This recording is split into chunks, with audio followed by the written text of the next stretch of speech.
dolazak druga Tita na drugi kongres Saveza sindikata Jugoslavije delegati su pozdravili burnim i dugotrajnim aplauzom. Čitavih 10 minuta dvoranom Radničkog doma u Zagrebu razlegao se spontani i oduševljeni pljesak.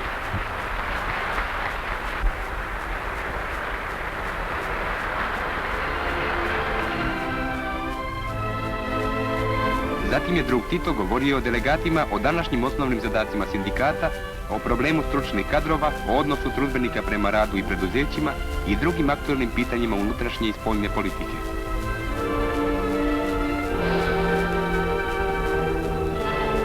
Pred zgradom Radničkog doma velika masa građana Zagreba sačekala je druga Tita da ga vidi i pozdravi.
Ova izložba, vidjet ćete, pokazuje razvoj i dosege umjetnosti naroda Jugoslavije od njihova dolaska u ove krajeve pa do kraja srednjeg vijeka.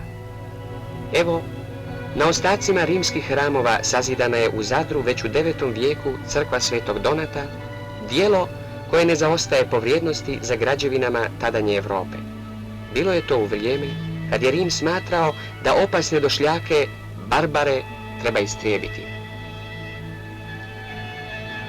Kameni zapisi istog vremena, ukrašeni trokračnim pleterom s upisanim imenima hrvatskih vladara, svjedoče o kulturnom dosegu Hrvata, i to na terenu za koji se bore Venecija, Kraljica mora i Bizant.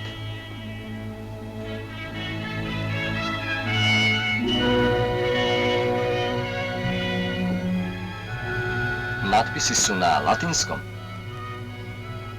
Ne svi, ima ih i glagolicom.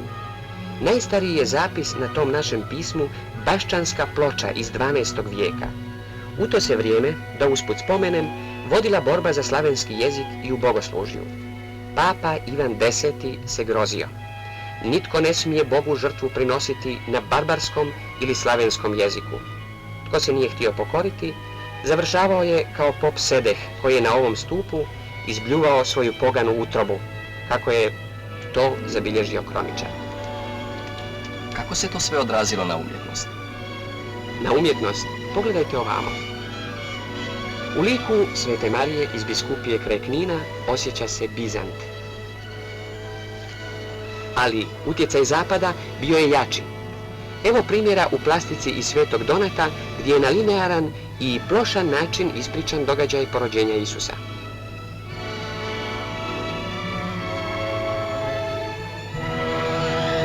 Taj se utjecaj vidi i u fresci Mihajla Zeckog iz Stona, u fresci iz Svete Marije u Zadru, u minijaturama glagolskog misala kneza Hrvoja,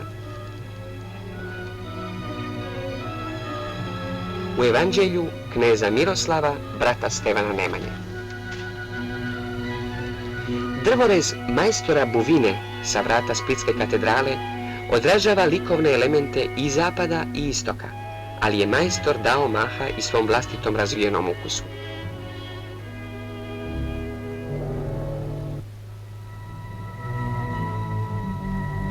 A sada prijeđimo u drugu dvoranu.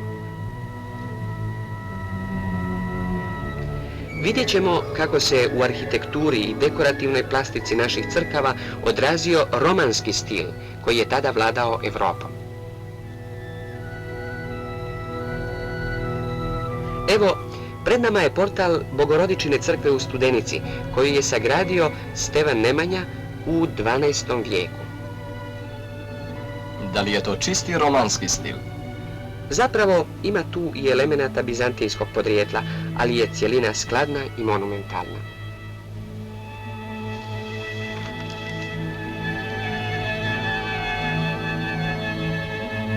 Međutim, najveće dostignuće romanske plastike na našem području predstavlja portal Trogirske katedrale, djelo majstora Radovana. Iz kojeg je stoljeća? 13. Morate znati da je bilo vrlo smiono za ono vrijeme klesati nagu figuru žene, Eva i Adam, to je tema grijeha. A tema otkupljenja počinje prikazom rođenja Isusa uklesanim u lunetu portala.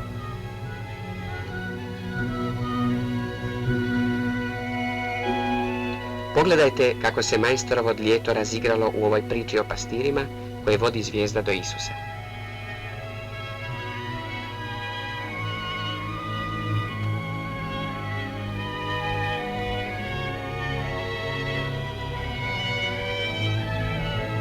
U ovaj luk iznad portala uklesao je pobožni majstor prizore iz života Isusova, iskitivši ih bogatim detaljima.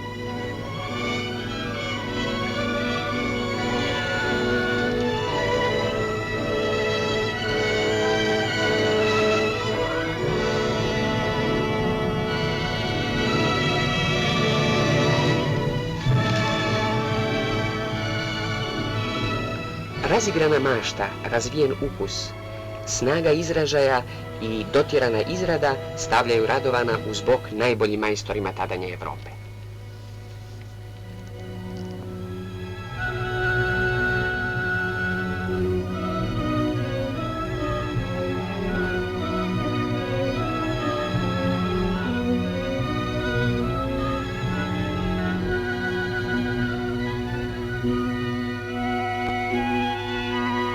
A što znače ove figure? Prikazuju alegorije pojedinih mjeseci iz kalendara. Bio je to običaj i u ostaloj Evropi klesati slične alegorije.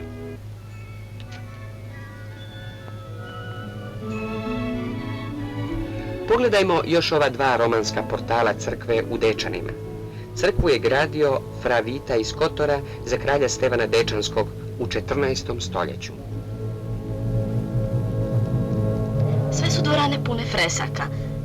Kako se razvijalo naše fresko slikarstvo? U freskama Makedonije i Srbije osjeća se jak utjecaj Bizanta. Ohridska freska Smrt Bogorodice rađena je po strogim propisima bizantskog slikarstva. Ipak, naši srednjovjekovni slikari nastojaće da se otresu tih utjecaja. Tako u fresci iz Mileševe likovi već žive, a jednako i u oplakivanju Krista iz Nereza.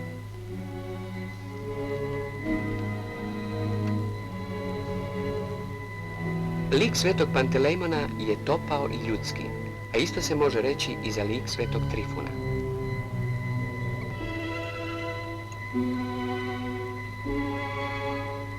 Ali ne i za ove likove. Dobro ste opazili. Snaga bizantskih formula trajala je i dalje. To je lice vladara koji posjetuje vlast od Boga dana. A nasuprot, portret kralja Vladislava je sasvim realističan. Takvi su i portreti donatora na fresci iz Psače, knez Vlatko i njegova žena, knez Paskač,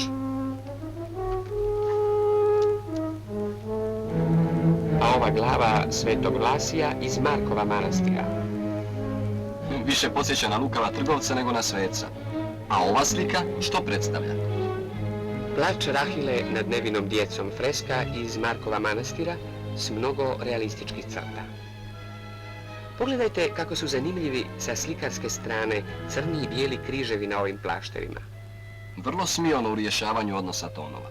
Da, ponekad nas ovaj ili onaj detalj sjeti na same slikare.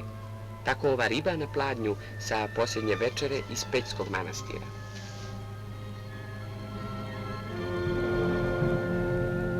Upozorio bih vas na još nešto u ovom fresko slikarstvu. To je neohelenistički element, naročito vidljiv u priči o rođenju Kristovu iz Sopoćana. Isti taj element vidimo u fresci iz Nereza. U detaljima glava, pastira i ovčica.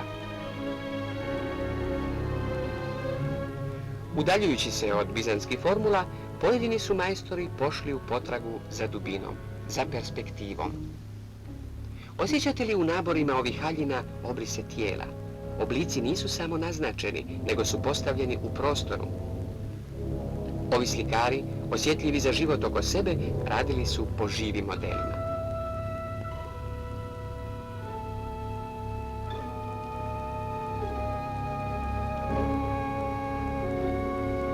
Kao da je iz Tintoretova kista. A odakle je taj anđeo? Iz manastira Mileševe. Ali evo još nekoliko divnih detalja sa freske pokopa Venecijanke Ane Dandolo, srpske kraljice.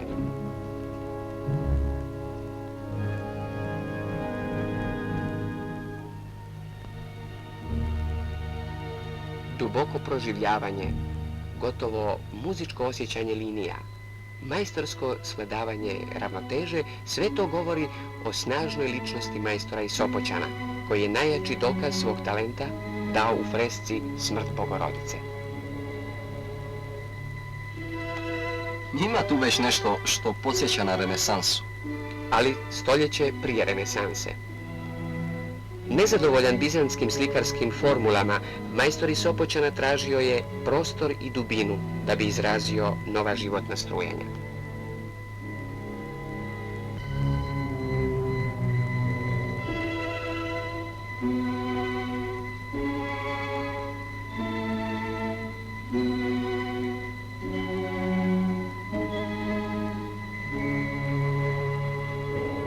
Ovaj portre anđela kao da je rađen prema nekom živom modelu. Pogledajte ove linije balkona kako idu u dubinu prostora. Eto, polovinom 13. stoljeća dali smo djelo u to vrijeme možda bez premca u Europi. Pređimo sad ovamo. Pokazat ću vam zanimljivu fresku.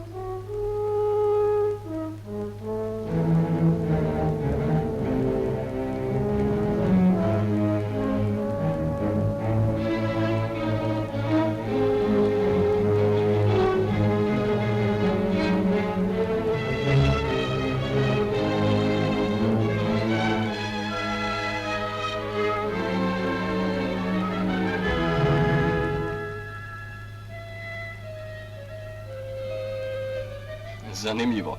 Sveta slika, a ljudi igraju kolo. Ovo dvoje igraju zagrljeni. Pomalo čudno za ono vrijeme. Ali to je znak kako su svjetovni elementi uvelike prodirali u svetačke motive. Ova je freska iz Dečana, a sličan motiv nalazi se i na fresci iz Lesnova.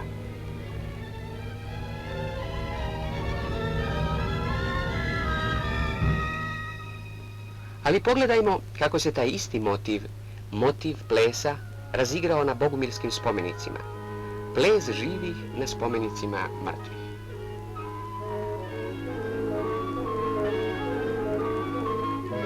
Neobično. Neobično je bilo i bogumilstvo. Tko su zapravo bili bogumili? Heretici, ili da upotrebim jezik papa i feudalnih kraljeva, bili su vješci obnaženi grudi, bosanska kuga, rodoskvrnitelji. Drugim riječima, nisu se pokoravali službenoj i vladajućoj crkvi.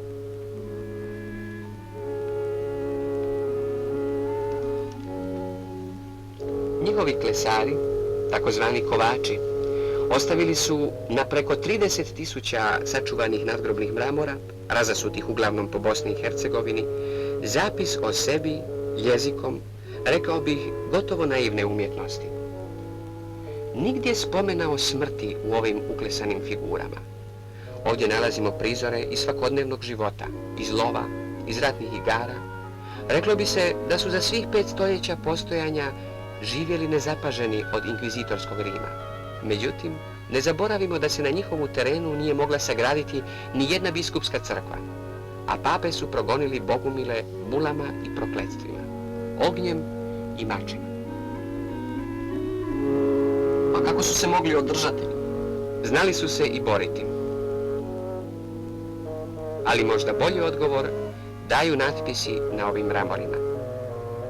Legoh na plemenitom počivalištu, a to je meko i blagu. I molu vas, ne nastupajte name.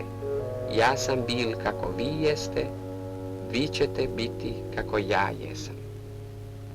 Proklet bio ko će tuđi leć, već je njegovo pleme.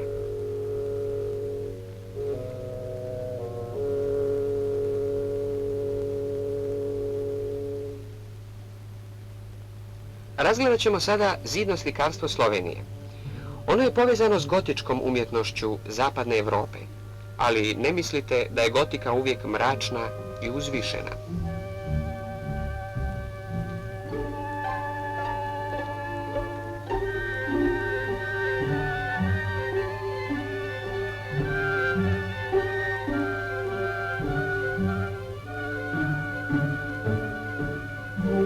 Pogledajte ovaj motiv. Mlado, svježe tijelo nage djevojke. Rijetkost u crkvenom slikarstvu onog vremena. Međutim, prilično je rasprostranjen motiv poklonstva kraljeva, kao u ovoj fresci iz Črngroba.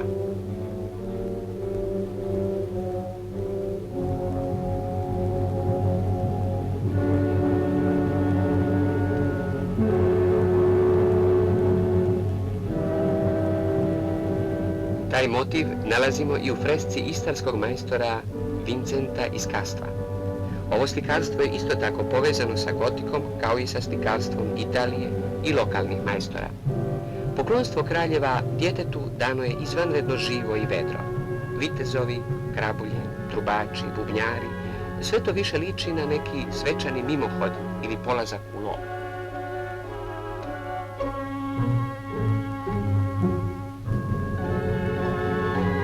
A ovi prizori u donjoj polovini slike? To su prizori iz Ezopovih basna. 4 lukava pjetlića, lisica i štral, gonič slovačke usima, a sve to smješteno u stilizirani istarski pejsaž. U istoj slikarskoj radionici izrađena je i velika freska koja predstavlja mrtvački ples. Papa, kardinal, biskup, kralj i kraljica, krčmar, dijete, prosjak, vojnik i trgovac, svi su pred smrću jednaki. Kako se razvijala kod nas umjetnost poslije gotike? Slijedilo je 6 tamnih stoljeća turske najezde. A onda doba koje i sami dobro poznajete. Naše doba.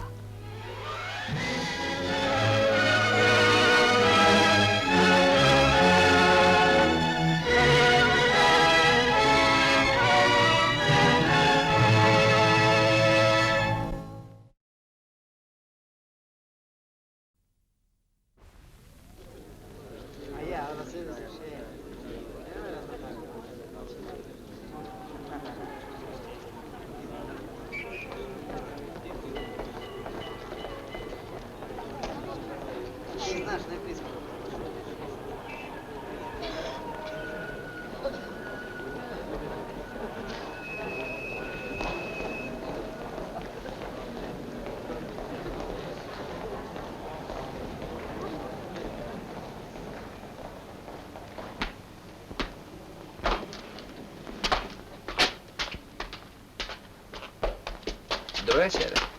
Vi na posao? Da, ja bih skoro mogao reći dobro jutro.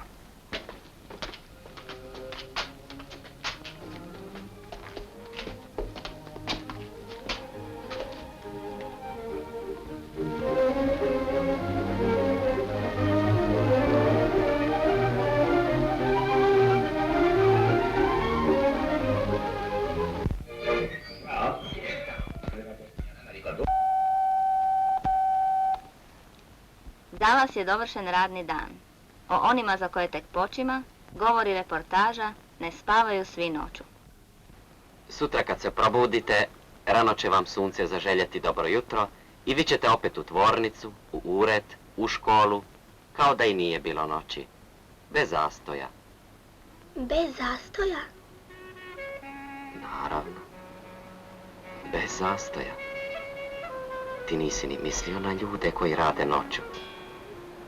Oni se brinu za uredno funkcioniranje grada u noći i pripremaju sve što je potrebno da bi se sutra moglo nastaviti redovnim životom.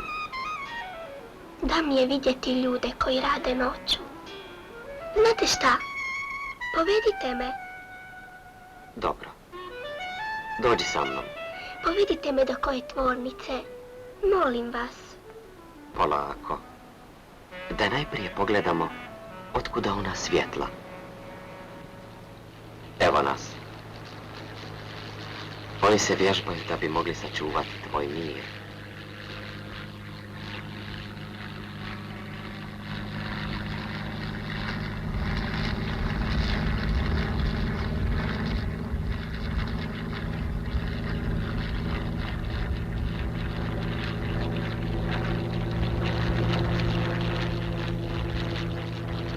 A sada natrag. Evo, ljudi od čistoće brinu se da sačuvaju tvoje zdravlje.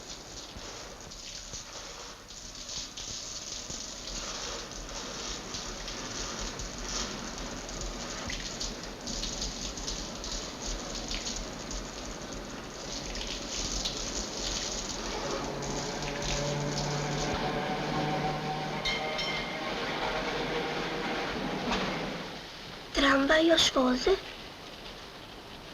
Pogledajmo koga.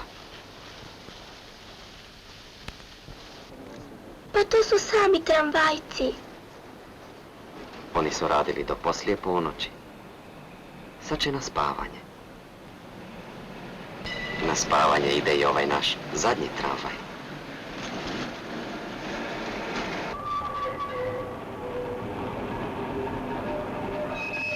Ali zateći ćemo i ljude koji ovdje rade noću.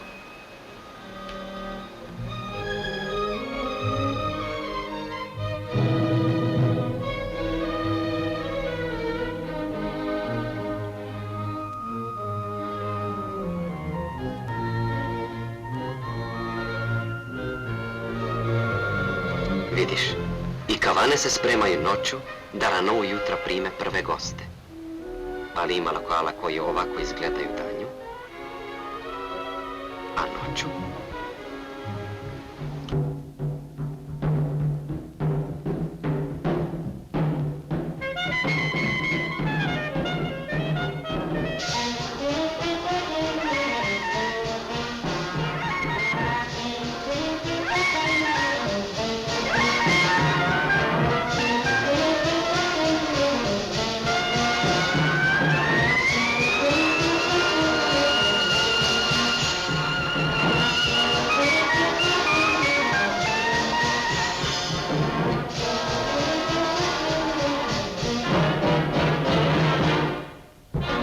da je klarinetist ostavio neugašenu cigaretu u stanu prije nego li je otišao na rad. Iz toga bi se moglo svašta izleći. Da vidimo. Pa to je naša kuća. Brzo, brzo, probudimo ljude. To je samo pretpostavka. Uostram da se zaista radi o požaru, događaji bi se razvijali po prilici ovako.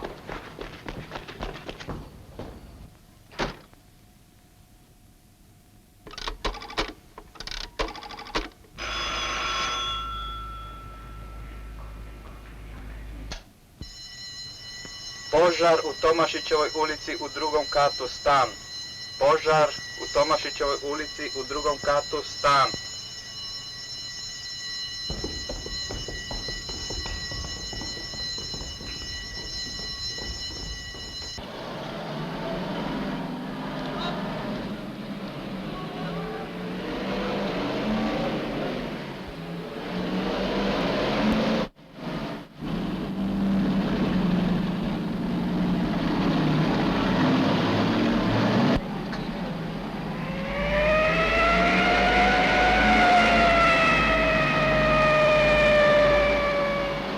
U stanu ima unesrećenih osoba. Javiti stanici za prvu pomoć da pošalje auto. Hitans pred zgradom preko ulice. 3 mlada za odbranu zgrade s desne strane. Prvi stroj isprava. Drugi stroj cijevna pruga preko stubišta.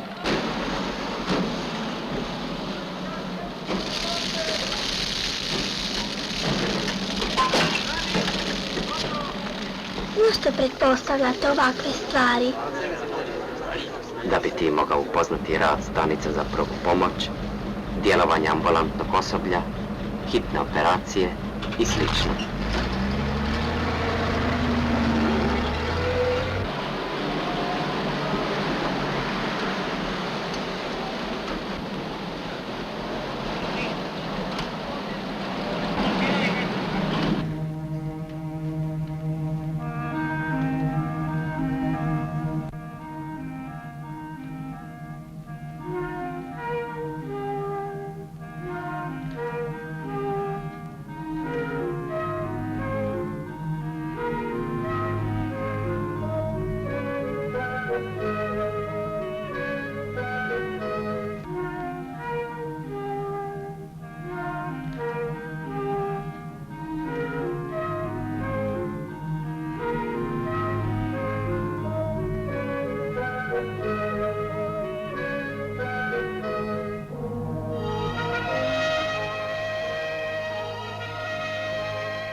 Hoće li ga spasiti?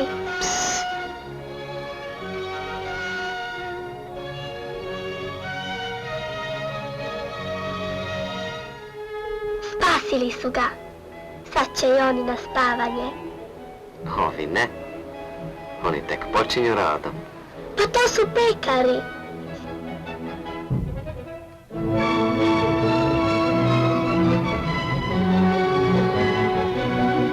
Sjajno. Ne dajte da se probudim. Pretpostavimo da im nestane koji. To se ne može dogoditi. Zato postoje noćni čuvari. Znao sam da oni uvijek spavaju. Da vidimo.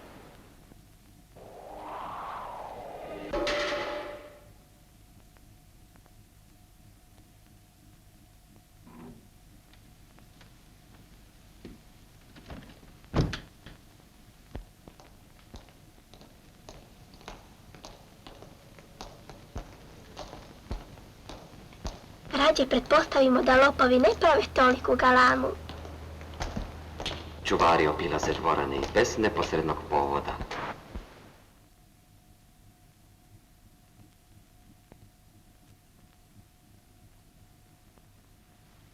Strojevi.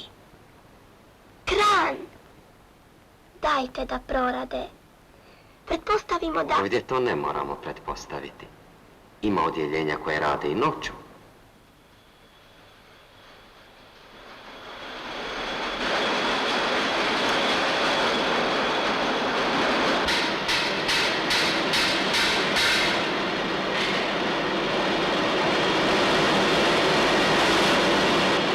Ovo je tvoj susjed. Njegov sin ide sa mnom u školu. Hvali se tatom. Ovo odjeljenje će doskora raditi za 53. Kada bi se to odigralo danas, već sutra bi o tome svi znali. Već sutra? A kako? Evo kako. Važne vijesti šalju se novinskim redakcijama dalekopisačem. Vijesti se s vrpce prepisuju.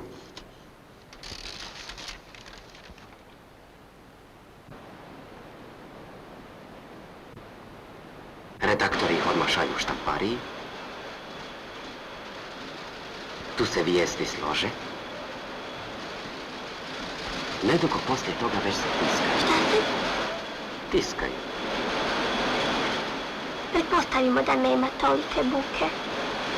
Neka ti bude.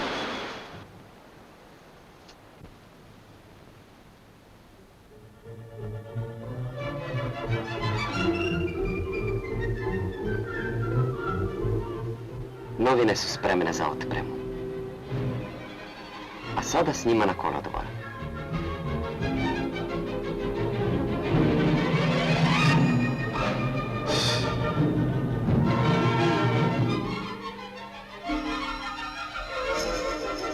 Ovdje ih preuzima noćna poštanska služba.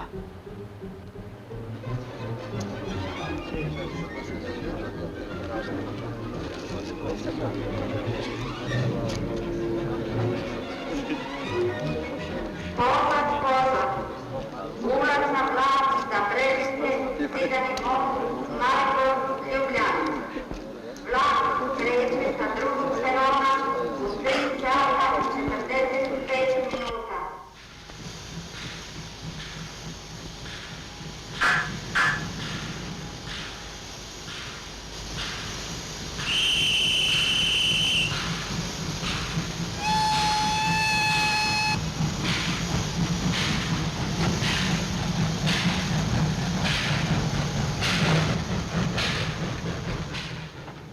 Doskora će zora.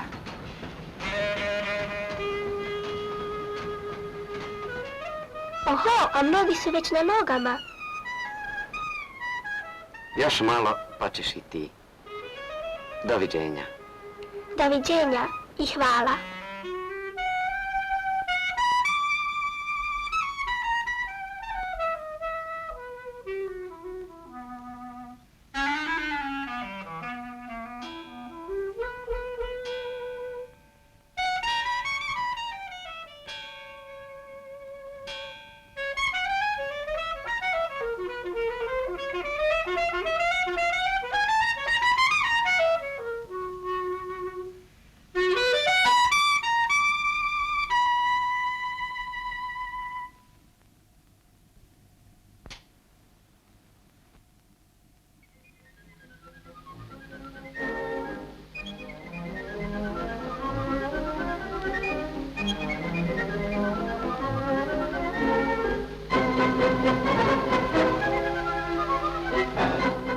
Dobro jutro. Vi na spavanje? Da, ja bih mogao reći laku noć.